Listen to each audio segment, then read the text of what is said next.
TV9 impact ఇది. TV9 వరుస కథనాలతో అధికార యంత్రాంగంలో కదలికొచ్చింది. చుట్టుమెట్టే గ్రామంలో ప్రస్తుతం వైద్య శిబిరాన్ని ఏర్పాటు చేశారు అధికారులు. సహదేవ్, త్రినాథ్ హఠాన్ మరణాలపై అధికారులు దృష్టి పెట్టారు. ఇక స్పాట్ నుంచి వనమూలికలు, బూడిద స్వాధీనం చేసుకున్నారు. టీవీ9 అవగాహన కల్పించడంతో గిరిజనుల్లో కూడా చైతన్యం వచ్చింది. భయం వీడి ఇప్పుడిప్పుడే ఇళ్ల నుంచి బయటకు వస్తున్నారు గిరిజనులు. మన్యం జిల్లా చుట్టుమెట్టే గ్రామస్తుల్ని దయ్యం భయం వెంటాడుతోంది. 50 గడపలు ఉన్న ఈ మారుమూల గ్రామంలో 350 మంది నివాసం ఉంటున్నారు. కొండల మధ్య ప్రశాంతంగా జీవించేవాళ్ళు. ఇటీవల 2 గ్రామస్తులు కళ్ల ఎదుటే క్షణాల వ్యవధిలో వాంతులు, విరోచనాలతో చనిపోయారు. ఇది ఖచ్చితంగా దయ్యం పనేనని గ్రామస్తులు అనుమానిస్తున్నారు.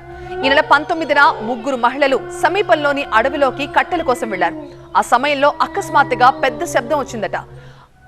అనాసమ్మ అనే గృహిణికి ఒక ఆకారం కనిపించిందట. దీంతో ఆమె పరుగులు పెడుతూ వచ్చి పడిపోయింది. స్పృహ కోల్పోయిన అనాసమ్మను చూసిన తమ్ముడు త్రినాథ్ అదే గ్రామానికి చెందిన భూత వైద్యుడికి ఆ విషయం చెప్పాడు.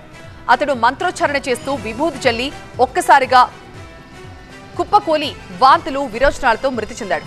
గ్రామస్తులు ఏం జరుగుతుందో తెలుసుకునే లోపే అనాసమ్మకు సపర్యలు చేస్తున్న తమ్ముడు త్రినాథ్ భూత వైద్యుడి మాదిరిగానే చనిపోయాడు.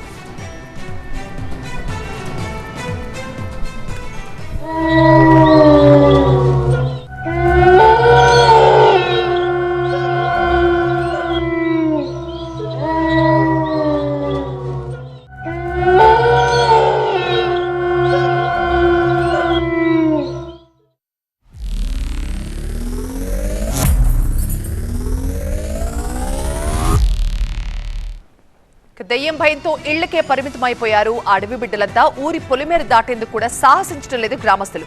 విషయం తెలిసి స్పాట్ కి వెళ్లిన టీవీ9 గ్రౌండ్ రిపోర్ట్ తో విషయాన్ని అధికారుల దృష్టికి తీసుకువెళ్లింది. టీవీ9 కథనాలతో ప్రభుత్వ యంత్రాంగం కదిలింది. చుట్టుమెట్టే గ్రామంలో వైద్య శిబిరాన్ని కూడా ఏర్పాటు చేశారు. అటు సహదేవ్, త్రినాథ్ హఠాన్ మరణంపై అధికారులు దృష్టి పెట్టారు. స్పాట్ నుంచి వనమూలికలు, బూడిద స్వాధీనం చేసుకున్నారు. టీవీ9 అవగాహన కల్పించడంతో గిరిజనుల్లో ధైర్యం వచ్చి ఇప్పుడిప్పుడే భయం వీడి ఇళ్ల నుంచి బయటకు వస్తున్నారు.